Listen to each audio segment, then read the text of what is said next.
Saying I was trying to befriend the squirrels, right? I gave them a pile here, a pile of nuts, corn, peanuts, and sunflower seeds. And they were still, he was just on top of there. He was on top of my red feeder right there.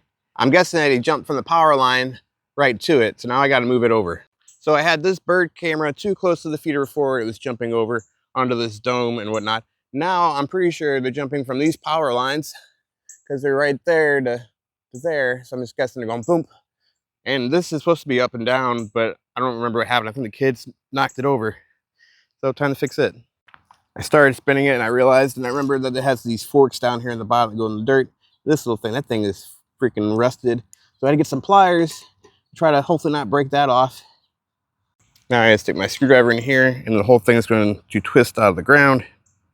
That's what it looks like once I get it pulled out of the ground. You got a big corkscrew down in the bottom and these forks help stabilize it.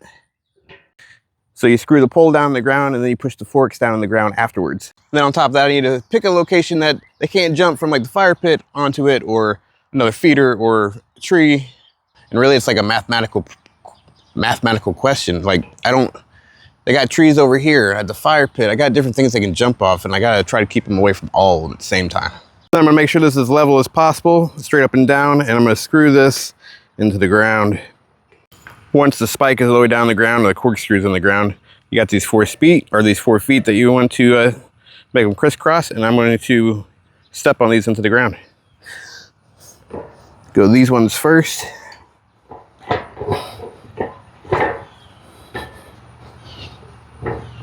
These ones.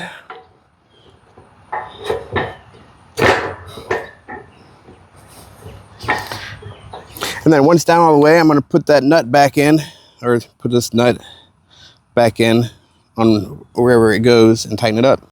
And then once all that's on, all you gotta do is put your feeders back up. Hang all those back up.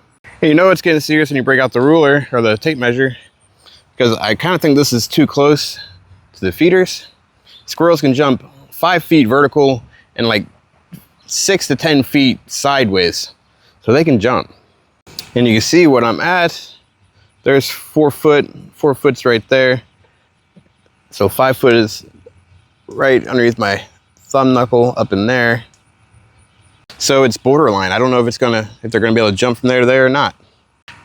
But if I move it any closer to the tree or the power lines, they're gonna jump on it. If I move any closer to the tree over here, they're gonna jump to it.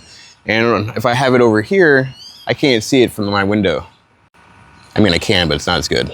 But if I move this one, which is longer for just this dome, that is shorter, and then they won't be able to grab onto the bottom of the woodpecker one. So I think I'm gonna go that route.